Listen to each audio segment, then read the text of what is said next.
The stars outside Vale Station looked calm, but everyone inside knew that peace was a lie. The enemy fleet was on the move.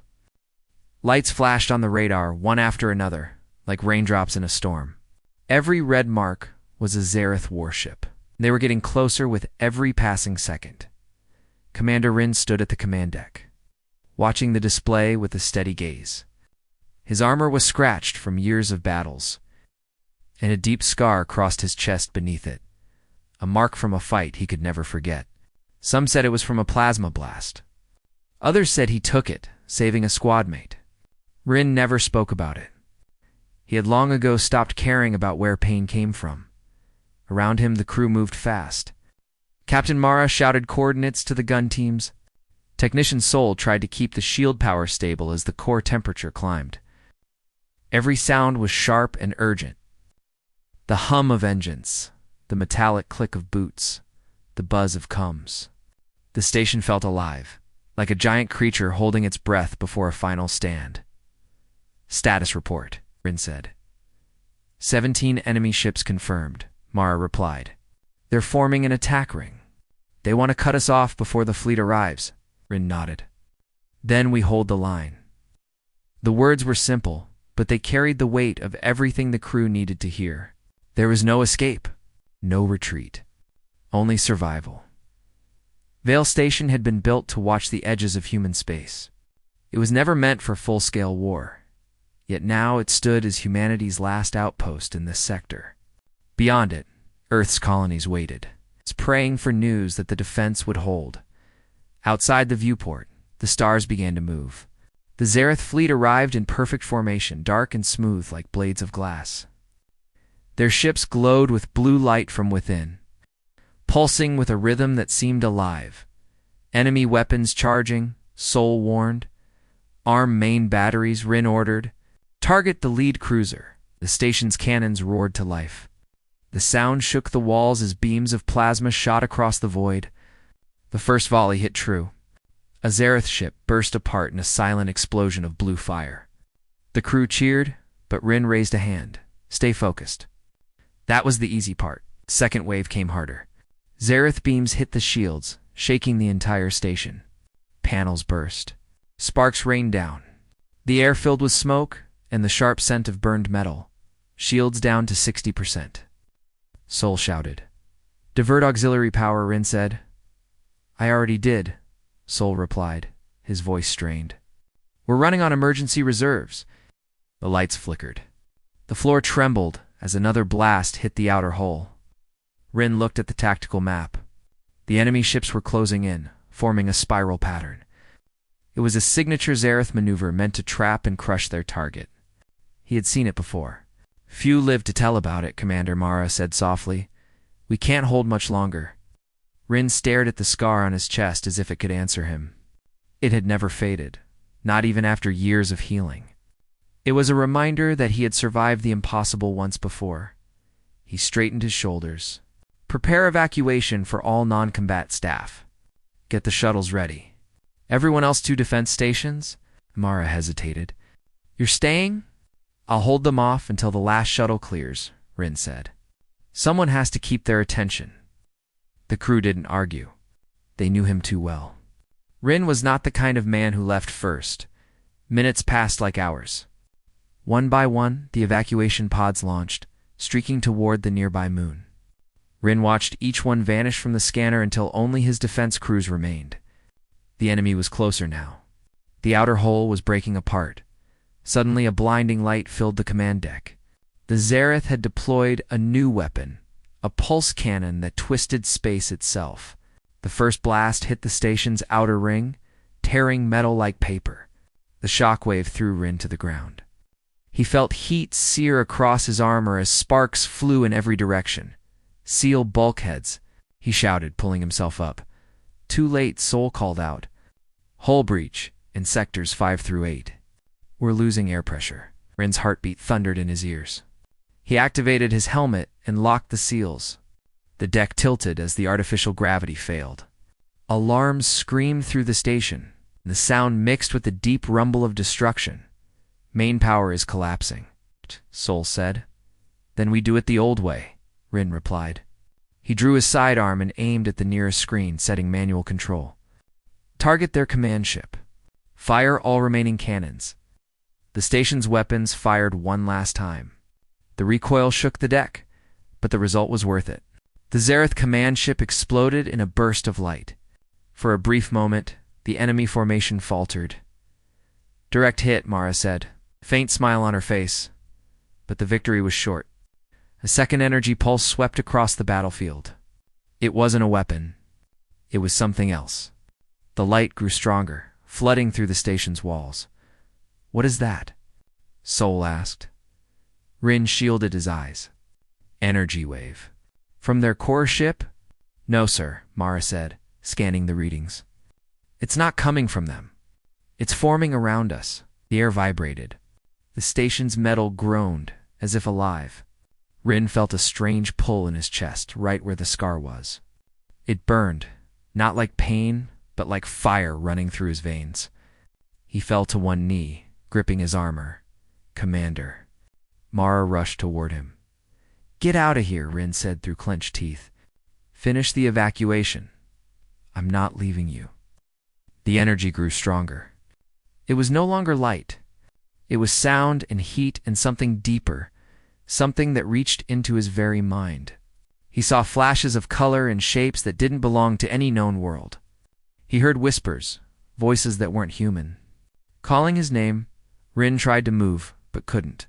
The scar on his chest glowed faintly through his armor, pulsing in rhythm with the strange energy around him. "Commander Rin," a voice said, but it wasn't through the comms. It echoed directly inside his head. It was calm, clear, and ancient. "You carry the mark," he gasped, trying to respond, but the voice continued. "The circle begins again." Then the light consumed everything. Silence followed. The noise of the battle vanished. The alarms stopped. The only thing Rin could feel was weightlessness. He was floating in empty space, his armor cracked, his body drifting. Around him, the remains of Vale Station spun slowly, broken and silent. He tried to call out, but no sound came. The stars above looked cold and distant. His vision blurred, and darkness crept in. Just before he lost consciousness, he saw something move in the distance, an enormous shape gliding between the stars, glowing faintly gold. Then everything went black. Rin woke to the sound of soft chimes and the faint hum of air moving through crystal walls. For a moment he thought he was dreaming. The pain in his chest, the silence of space, and the destruction of Vale Station all felt far away. He blinked slowly, trying to remember where he was. The ceiling above him shimmered like flowing water. Strange symbols glowed faintly on the walls. The bed beneath him was not metal or cloth, but something alive, pulsing with a warm light that seemed to breathe. He tried to move, but his arms felt heavy. His armor was gone. A thin band of gold-like material wrapped around his chest where his scar had been. It pulsed softly, almost like a heartbeat. "Where am I?" he whispered. A voice answered, calm and melodic. "You are safe, human." Rin turned his head. A figure stood near the doorway, tall and graceful, her skin faintly silver under the golden light. Her eyes were bright amber, and her movements were smooth, like she was gliding instead of walking. "You are aboard the Zareth flagship," she said. "You are in the care of our queen," Rin tensed. The Zareth. The enemy. He tried to sit up, but the band across his chest tightened gently, keeping him still. "If I am your prisoner," he said, "then finish it." The woman tilted her head, studying him. "You misunderstand. The queen asked that you be brought here unharmed. She wishes to see you herself." Rin frowned. "Why would your queen want to see me?" "She said you carry something important," the woman replied. "Something that belongs to her." Rin looked down at his chest again. The scar had changed. It was no longer a rough mark, but a perfect line of light, faintly golden, running across his skin. He didn't understand how it was possible. Before he could ask more, the woman gestured for him to follow. The band around his chest loosened. His strength returned slowly, though he felt lightheaded. He stood and followed her out of the room. The hallway outside was breathtaking. It was made of the same golden material, with rivers of light running along the walls. The air smelled faintly of metal and flowers. Other Zareth moved silently through the corridors. Their armor gleamed like glass, and their eyes glowed softly. None spoke as Rin passed. Some stopped and bowed their heads slightly. It's not at him, but at something unseen. They reached a large doorway that opened like a living petal. The chamber beyond was vast, filled with floating structures that looked like vines of light twisting into patterns. In the center stood a tall throne made of crystal and gold. On the throne sat the Zareth Queen. Her presence filled the room.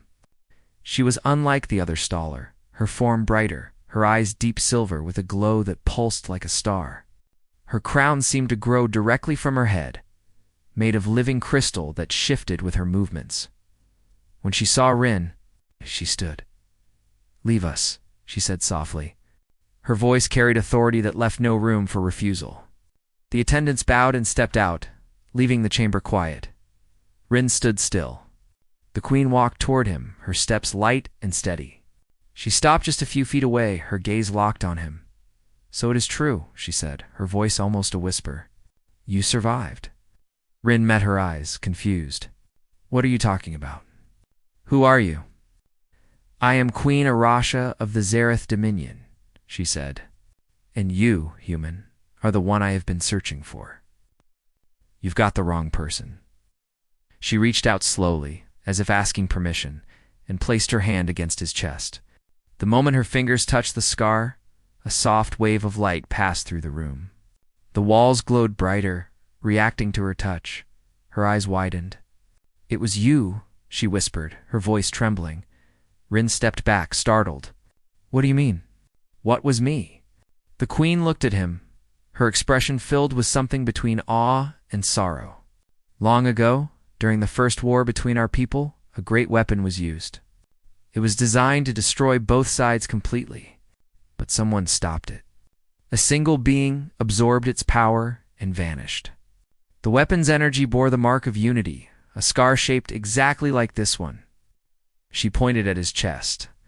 "I saw it with my own eyes before the explosion took me. I thought that being was gone forever." Rin shook his head. "That's impossible. I was a soldier, not some mythical hero. I don't even remember anything like that." "Memories fade when they are sealed by power," Arasha said, "but the energy inside you has awakened. When your station was destroyed, the pulse you felt was the same energy that saved our worlds once before." Rin tried to process her words. "You're saying I'm some kind of weapon?" "Not a weapon," she said softly. "A bridge." Her words made no sense to him. He turned away, staring at the golden walls. "If what you're saying is true, then why am I here? What do you want from me?" "I want to remember," the queen said. "And I want you to remember too. Only then will we understand what truly happened that day." She gestured, and the chamber lights dimmed. A circular platform rose from the floor, surrounded by streams of glowing symbols. "Step onto the circle. Let our memories connect." Rin hesitated. "You expect me to just trust you? Your people killed hundreds on Vale Station." Her eyes softened. "And your kind did the same to mine. The war has lasted too long. But maybe this is the reason why. Maybe you are the key to ending it." Rin studied her for a long moment. He could feel the faint hum of power under his skin, pulsing in time with his heartbeat. Finally, he stepped onto the platform. Arasha joined him. She raised her hands, and the symbols began to spin. A beam of golden light connected them, flowing from her forehead to his. Images flashed before Rin's eyes. He saw a battlefield covered in smoke and fire, human ships burning in the sky, Zareth warriors falling from their own explosions. Then he saw a figure, human-shaped but glowing with light, standing between the two armies. The figure raised its hands, and the air split open in a storm of gold and blue energy. The figure turned its head. Rin saw his own face. He gasped and stumbled back as the light faded. The queen caught him gently. "Now you see." He tried to speak but couldn't. His throat felt tight. "That can't be real," he finally said. "I would remember something like that." "The mind forgets what it cannot understand," she said quietly. but your body remembers. The scar was the key. It was never a wound. It was a seal. Rin looked down at his chest. The golden light inside the scar was brighter now, steady and alive. What happens if the seal breaks? He asked. Then the energy will return, Arasha said, and both our species will feel its power again. It could save us or destroy us. That is why I need your help. Help. She nodded. My council believes the energy belongs to the Xerath. They will come for you. They will try to take it by force. But if that happens, the seal will break and both sides will fall. I want to stop that. I want peace. Rin looked into her eyes. For the first time, he saw something in them that was not alien. It was fear and hope. What do I have to do? He asked. Come with me, she said. Together, we can reach the source of the energy. We can learn how it works. If we understand it, maybe we can control it. Rin thought of Vale Station, of his crew, of the destruction he had witnessed. He did not trust her completely, but he could not deny what he had seen in the vision. All right, he said finally. I'll go with you. But if you betray me, Arasha raised a hand. I will not. You saved me once, long ago. I owe you my life. She turned and walked toward a large doorway at the far end of the chamber. Rin followed, his mind racing. The ship seemed to hum louder as they passed, like it could sense what was happening as they reached the exit. Rin felt a strange pull again in his chest. The scar glowed faintly through his clothes. Somewhere deep inside, a memory stirred a voice, soft and distant. Calling his name across time, he didn't understand it yet, but he knew one thing for certain. The war between humans and Xerath was not just about survival. It was about something older and far greater than either species had ever realized. And now, he was at the center of it. The Xerath flagship moved through the silence of space like a living creature. Its hull shimmered with golden light that pulsed with each breath of its engines. Rin stood near a wide window, watching stars slide past as he tried to understand the storm inside. His mind, he remembered the vision from the Queen's chamber. He remembered seeing himself standing in a sea of fire, his hands glowing with power, stopping a weapon that could have destroyed both species. The image would not leave his thoughts. It made no sense. He was just a soldier. He had no special powers, no knowledge of strange weapons. Yet deep down, something about that memory felt real. The feeling of heat on his skin, the sound of energy roaring through his chest. It all felt familiar. Like a song he had once known but forgotten. The door behind him opened. Queen Arasha entered, her movements silent and calm. She wore a simple robe made of shining threads that shifted color as she walked. The light of the stars reflected in her silver eyes. You have not rested, she said gently. Rin did not turn. I can't.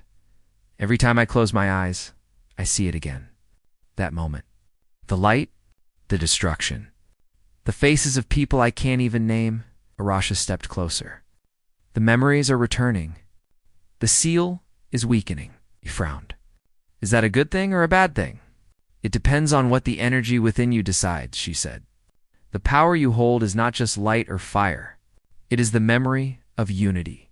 It was created to link minds, not to destroy. But when used without control, it can become chaos. Rin turned to her. Then teach me. Help me understand it before it's too late. Arasha looked at him thoughtfully. I will. But the path to memory is not easy. To see the truth, you must face what was lost. She gestured toward the door. Follow me. They walked through long halls filled with flowing light.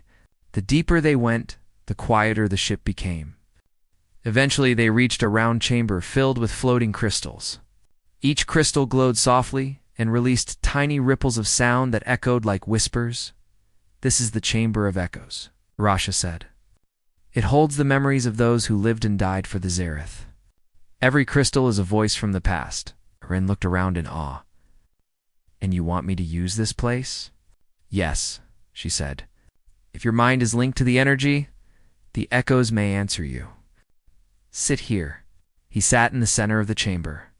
The floor was smooth and warm beneath his hands. Arasha stood beside him, raising her hand. A line of light appeared on the ground, circling him completely. "Close your eyes," she said. "Breathe. Let the scar guide you." Rin took a deep breath. He focused on the steady pulse in his chest. The warmth spread through his body. The crystals around him began to hum louder. He felt lightness, as if his body was floating. Then the world faded. When he opened his eyes again, he was no longer in the chamber. He stood in a field of glowing grass under a dark sky filled with 2 moons. Strange towers rose in the distance. He looked at his hands. They glowed faintly gold. A voice spoke behind him. "You have returned." Rin turned. A figure stood there, dressed in white armor, marked with the Zareth symbol. It was a human figure, but the eyes were bright silver. "Who are you?" Rin asked. "I am the memory that you sealed," the figure said. "I am the part of you that carried the energy of peace." Rin stared in shock. "You're saying you're me?" The figure nodded. "Once, there was no war. There was a project created by both species, human and Zareth, to end the conflict. You were chosen as the link. But when the weapon failed, your body absorbed the power to save both sides. Your mind was erased to protect you." Rin stepped closer. "Then why did I forget everything?" "To live as a soldier, not a god," the figure said. "You were never meant to remember. But now the seal is weakening. The Queen's presence has awakened what you were. If I was meant to be a bridge, why is there still war?" "Because fear breaks all bridges," the figure said. The Zareth feared the power. Humanity feared the unknown. Both sides chose to forget. You were lost in the silence that followed. The world around them began to tremble. The sky cracked like glass, and bright light shone through. "She is calling you," the figure said. "Go. The Queen needs you." Rin felt himself pulled upward. The vision shattered. He opened his eyes and gasped. Arasha was kneeling beside him, her hand on his shoulder. "You are awake." He sat up, his breathing heavy. "I saw it. I saw what happened. It was real. There was a Projecta Unity weapon. I was part of it." Arasha nodded slowly. "Then the truth begins to rise." She stood and walked to one of the crystals. Her hand brushed its surface, and it glowed brighter. "Our histories speak of a great light that saved our world from destruction. I was there when it happened. I remember a human standing before the storm, his body burning with golden fire. That human was you." Rin stared at her. "You said you saw it with your own eyes. You mean I saved you?" She met his gaze. "Yes, you stopped the energy from destroying everything. You saved me and the entire Zareth world. That is why when I saw your scar, I knew it was you." He looked down at his chest. The scar was glowing again, brighter than before. "Then why do I still feel like something is missing?" "Because the power within you is not whole," she said. "The energy was divided between you and the weapon core. Half of it remains buried on the planet where it all began. To understand it fully, you must return there." Rin frowned. "And where is that?" "The world we call ShatteredPromise," she said. "Your people call it Eden Gate. It was once the center of our alliance. Now it is forbidden ground." "Forbidden. The High Council fears what sleeps there," she said. "They believe the weapon still holds danger. If they learn you are alive, they will come for you. They will not allow the energy to awaken again." Rin stood. "Then we have to go before they find out." Arasha nodded, but there was worry in her eyes. "The journey will be dangerous. My own people may turn against me for helping you, but I cannot let the past repeat itself." Rin looked around the chamber. The crystals had dimmed, but he could still feel the echoes within them. They said fear broke the bridge. Maybe we can rebuild it. Rasha smiled faintly. "Perhaps we can." They left the chamber and returned to the command deck. The ship's main pilot, a young Zareth named Leanne, turned to the Queen and bowed. "Your Majesty, the Council requests communication." "They know you have the human." Arasha's calm expression tightened. "Ignore the request. Set course for ShatteredPromise." Leanne hesitated. "That is forbidden airspace." "I am aware," Arasha said firmly. "Do it." The pilot obeyed. The ship turned sharply, engines flaring bright gold. Rin held on to the railing as the stars shifted again. Moments later, a low alarm sounded. Multiple signals detected, Leanne said. Council warships approaching from the outer rim. Ouch. They found us. Her eyes narrowed. Then they mean to stop us. The main screen showed the incoming ships, sleek and dark, forming a blockade. Their weapons glowed red. Asha raised her hand. Prepare defense shields. Do not fire unless attacked. Zareth's ship sent a transmission. A holographic image appeared. A tall Zareth counselor wearing ceremonial armor. His voice was sharp and cold. Queen Arasha, you are ordered to surrender the human at once. The council has decided.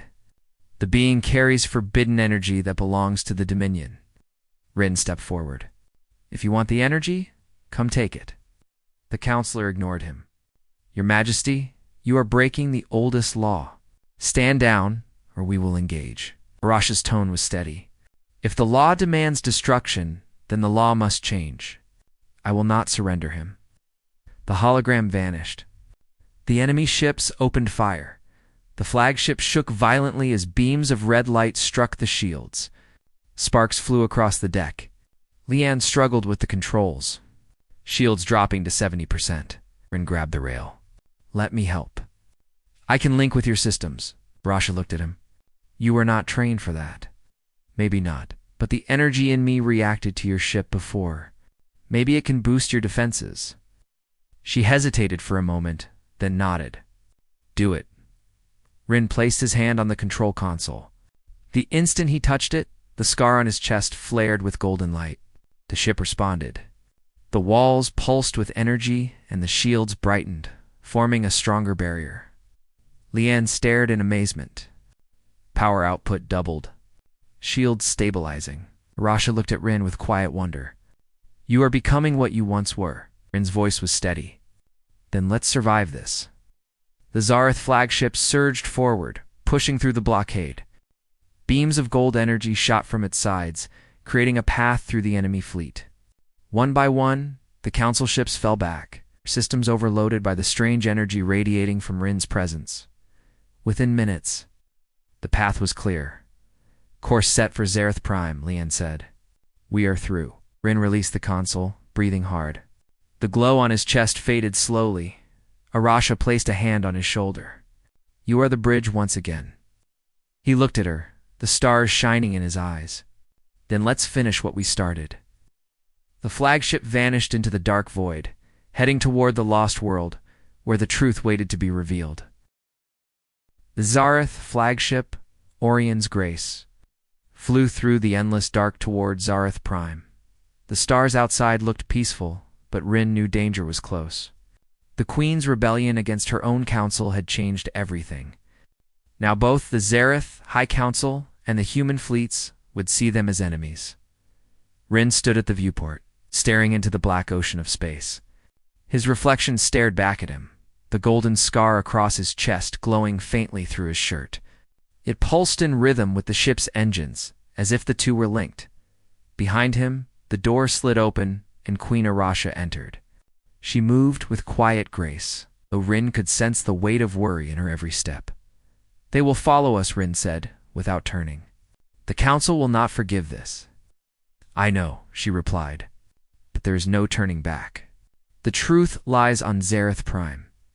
If we reach the old city, we can find the weapon core. It holds the second half of your power. Only then can we stop this war. Rin turned to face her. And if we fail... Her expression was calm but sad. Then both our worlds will burn. They stood in silence for a moment. The hum of the ship filled the space between them. How far are we from Zareth Prime? He asked. Less than a day, she said. But we are not alone in this part of space. Scouts are already searching for us. Rin nodded. Then we should prepare. He left the viewing deck and joined the ship's crew. The Zareth soldiers looked uneasy around him, unsure whether to salute or stare. To them, he was something strange, neither human nor Zareth, but something in between. Some whispered quietly when he passed. Others bowed their heads, recognizing the energy that had once saved their world. Rin ignored the looks and focused on helping Lian. The young pilot reinforced the shields. The two worked side by side, silent except for the soft hum of power flowing through the ship. Commander Rin Lian said at last, his voice uncertain. "May I ask something?" "Go ahead," Rin replied. "Do you think peace is really possible? Between humans and Xerath?" Rin thought for a moment. "I don't know. I've seen too much hate on both sides. But I've also seen people risk everything for others. Maybe peace is not about being the same. Maybe it's about choosing not to fight anymore." Lian nodded quietly.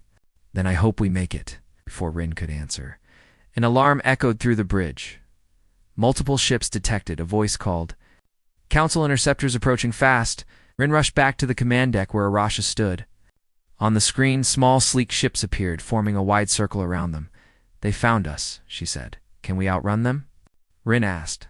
Lian shook his head. "No, they are faster. They will catch us before we reach ShatteredPromise." Asha looked at Rin. "Then we stand and fight." The Xerath flagship prepared for battle. Shields flared to full strength. Weapon systems glowed gold. The enemy ships began their attack.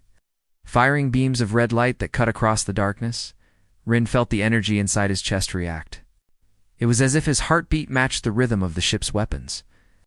He stepped forward, placed his hand on the console, and focused. Golden light spread from his body into the controls. The ship responded instantly. Energy beams burst from its sides, striking the enemy ships with perfect precision. The explosions were silent in space, but brilliant to the eye. "You are linked," Arasha said, amazed. "I can feel their movements," Rin said. "It's like the ship is alive." He moved his hand, and the flagship shifted, dodging attacks before they came. But the enemy was relentless. For every ship destroyed, two more appeared. "They are calling reinforcements," Lian shouted. "We can't hold this position," Arasha looked at Rin. "If they reach us, they will disable the ship and take you." Rin gritted his teeth. "Then we finish this, before that happens." He closed his eyes, focusing on the scar. The energy within him flared, spreading across his body like living fire. The ship's lights flickered, then grew brighter. A wave of golden energy burst from the hull, sweeping across the battlefield. Every enemy ship hit by the wave froze in place. Their systems flickered and went dark. For a brief moment, space was silent again. Then, without warning, Rin fell to one knee. The glow around him dimmed. His body trembled from exhaustion. Arasha caught his arm. "You must rest. You are pushing yourself too far." "I'm fine," he said, though his voice was weak. "Did we stop them?" "For now," she said, "but they will return. The Council will not give up." Rin looked at her, breathing hard. "Then we reach ShatteredPromise before they do." Hours later, the ship entered the orbit of ShatteredPromise. The planet below was breathtaking, a world of green forests and wide oceans, with golden clouds drifting across the sky. But parts of the surface were scarred and blackened, reminders of the ancient war. "This was our first world," Arasha said quietly, "where humans and Xerath once worked together. Before the hatred began." Rin stared at the planet. "It's beautiful. Hard to believe it was ever a battlefield." Now she nodded. "Beauty and pain often live side by side." The ship descended through the atmosphere, its golden hull reflecting sunlight. They landed in a vast valley filled with tall silver trees. At the center stood ruins of an old structure, a circular temple made of black stone and glowing lines. Arasha turned to him. "That is the place where the Unity weapon was built. The core lies beneath." He stepped out onto the soft ground. The air was warm and carried a faint hum, as if the world itself remembered what had happened here. Inside the ruins, the walls were covered in ancient symbols, half human and half Xerath. The writing told stories of hope and betrayal, of science turned to faith. At the center was a deep chamber. Rin placed his hand on one of the walls. The symbols lit up under his touch. "It's responding to me, because it recognizes you," Arasha said. "This place was made from the energy you carry." They moved deeper into the chamber until they reached a massive crystal embedded in the floor. It glowed faintly blue, pulsing like a slow heartbeat. "That is the core," she said. "The other half of your power." Rin stepped closer, feeling the energy pull him in. The scar on his chest burned softly. It's calling to me. Rasha watched him carefully. Be careful. If the two halves merge without control, it could destroy us all. Rin nodded, taking a deep breath. He reached out and touched the crystal. The chamber filled with light. The ground shook. Images flooded his mind, memories of the past, both human and Xerath. He saw cities rising, scientists from both species working side by side, creating the Unity weapon not as a tool of war, but as a bridge of peace. Then he saw the moment everything went wrong. Fear spread among the leaders. The weapon was seen as too powerful. One side tried to seize it, and the other fought back. The explosion that followed had almost ended both civilizations. Through it all, he saw himself again standing beside Arasha, shielding her from the blast as the energy entered his body. The memory faded. Rin opened his eyes. The scar on his chest was glowing brighter than ever. The crystal core had changed color. It was now gold, matching his light. Arasha stepped forward. You did it. The energy is whole again. Before Rin could speak, a loud sound echoed from above. The ceiling trembled. Lian's voice came through the cum. Queen Arasha, council ships are entering the atmosphere. They followed us. Arasha's expression hardened. They mean to take the core. Rin clenched his fists. Then we protected. They rushed out of the temple as the first blasts hit the valley. Fire rained from the sky. The flagship's shields flared as it returned fire. Dozens of Xerath fighters swooped down, their weapons glowing red. Rin felt the energy in his body rise again. He looked at Arasha. If I use this power, I can stop them, but I might not be able to control it. She stepped close, her eyes steady. You are not alone this time. I will help you. She took his hand. The moment their palms touched, golden light surrounded them both. Their minds connected. Rin felt her strength flow into him, calm and steady. Together, they lifted their hands toward the sky. A wave of light burst upward. The energy spread across the valley like sunrise, washing over the attacking ships. Instead of destroying them, it stopped their weapons, freezing them in place. Through the connection, Rin felt their thoughts: fear, confusion, anger on, then something else. Understanding, the Xerath pilots hesitated, lowering their weapons. The battlefield fell silent. Arasha looked at him, her face glowing in the golden light. You see now? The power was never meant to destroy. It was meant to let us see one another. Rin nodded slowly. Then maybe this is how peace begins. But far above, in orbit, a larger shadow appeared, the flagship of the High Council itself. Its weapons charged, and a deep voice echoed through the cum. This ends now. The queen and the human must be erased. Rasha turned to Rin. We cannot fight them all. Rin's gaze hardened. Then we don't fight. We show them. He stepped forward, raising his hand toward the sky. The light from his chest flared so bright it covered the valley. Every ship, every soldier, and even the council fleet above felt the connection. For a brief moment, minds across the battlefield were linked. They saw the same memory: the war, the destruction, and the act that had once saved them all. They saw Rin standing in the fire, not as an enemy, but as a protector. When the light faded, no one moved. Arasha looked up. They understand. Rin lowered his hand. Then maybe there's hope. The council ships began to retreat slowly, their weapons powering down. The sky cleared, leaving only golden clouds drifting above.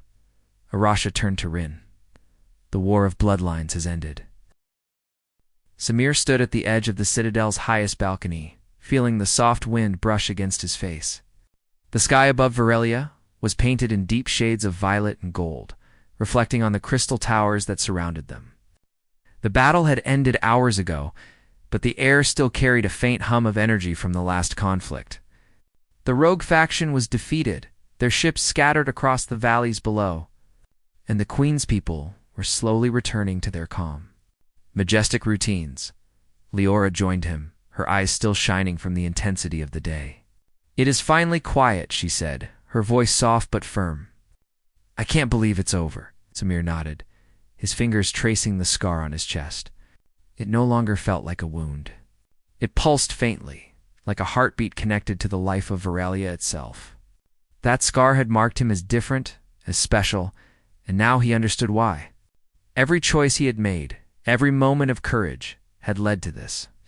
He had been ordinary once, just a human explorer with curiosity and hope. But now, he carried a mark of unity between worlds. The alien queen appeared beside them, her presence calm yet commanding. She did not need to speak aloud. Her thoughts brushed gently against Samir's mind. "You have done more than you know," she said. Her voice was melodic, filled with warmth. "The scar you carry is more than a sign of the past. It is a bridge to the future." Samir looked at her, still feeling the weight of the day's events. "I never thought I could do this," he said honestly. "I was just trying to survive." The queen smiled, a gesture that made her eyes glimmer like twin stars. Courage is not always knowing the future. It is acting in spite of fear. You acted when it mattered, and your actions will be remembered. Leora took a deep breath. "What happens now?" she asked. "Are we really going to be part of this world?" The queen turned her gaze to the horizon, where alien cities and human camps now stood together. "Yes, your people will have a place here, but not as subjects or visitors. You will be partners, learners, and teachers. Varelia's knowledge will grow with you, and your world will gain wisdom from ours. This scar," she said, gesturing toward Samir's chest, "is the symbol of that unity. It shows that even the smallest acts of bravery can ripple across worlds." Samir felt a warmth spread through him. For the first time, he understood the true weight of what had happened. He had not only survived, but had changed the course of history. His scar was no longer a reminder of old pain. It was a promise, a signal of hope that humans and Aurelians could stand together. The queen led them down from the balcony into the great hall of the citadel. The room was vast, its walls alive with shimmering patterns of light that shifted and flowed like liquid energy. Hundreds of Aurelians had gathered, their faces filled with relief and curiosity. Samir noticed that many of them were no longer fearful of humans. Instead, they looked at him with respect, as if the scar itself told them a story they could not hear in words. One elder Varelian approached. His skin was pale silver, and his eyes reflected a calm intelligence. "You carry the mark of destiny," he said. "We have waited for someone like you, human. The bond between our worlds has been hidden for centuries, but now it is clear. Your courage has brought peace, but also opportunity. Your scar is the key." Samir swallowed hard. "I am just one person," he said quietly. "There were many who fought, many who risked everything. I am not special on my own." The elder's gaze was steady. "You are special because you accepted responsibility when others hesitated. That is what matters." Leora stepped forward, holding a small device she had built to translate Varelian energy signals. "We want to learn from your world too," she said. "There is so much we can share. I think this is the start of something incredible." The queen's form glimmered, almost like liquid light flowing through the hall. "It is," she said. "The human mind is curious and brave. Your people have qualities we value deeply. You fought not for power or conquest, but to protect and understand. That is rare." The hall grew quiet as Samir felt the weight of history pressing gently against him. He imagined Earth, far away, and thought about what this alliance could mean for his friends and family. Humans had always looked to the stars with wonder, but now that wonder could become real connection. He realized that their journey was just beginning. Later, outside the hall, Samir walked with Leora through the gardens of the citadel. The plants were alive in ways humans could not imagine. They pulsed with light and seemed to hum with energy. Creatures of all shapes moved gracefully through the flowers, unafraid of the humans. "Do you think our world is ready for this?" Leora asked. "For all of this knowledge and responsibility?" Samir looked up at the glowing moons above the horizon. "I think we have no choice but to be ready," he said. "But maybe that is what makes humans strong. We face the unknown and find a way to move forward." The queen appeared again, standing quietly among the luminescent trees. "You are ready, Samir. The scar has chosen you for a reason. It has always been a sign, even before you understood it.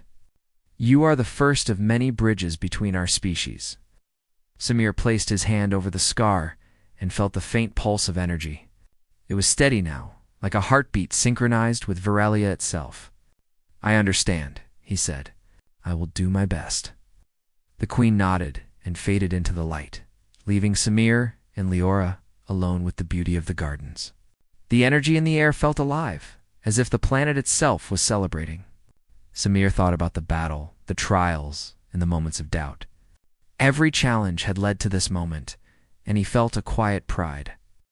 He had faced the unknown and found a place where humans could stand as equals in the weeks that followed. Humans began working alongside Varelians. Samir and Leora helped establish a council that included representatives from both species. Together, they explored new technologies, studied the planet's energy sources, and learned from each other's wisdom. Samir's scar became a symbol that inspired many. Children from Earth and Varelia alike asked about it, wanting to know the story behind the Mark of Courage. One evening, after a long day of council meetings and exploration, Samir found himself back on the balcony where it all had started. The sky was filled with stars, and he could see the distant ships from Earth arriving for the first time. Leora joined him silently, watching the horizon. Do you think it will always be this way? She asked. Humans and Varelians working together. Samir smiled, feeling the pulse of the scar beneath his hand. I think it can be, he said.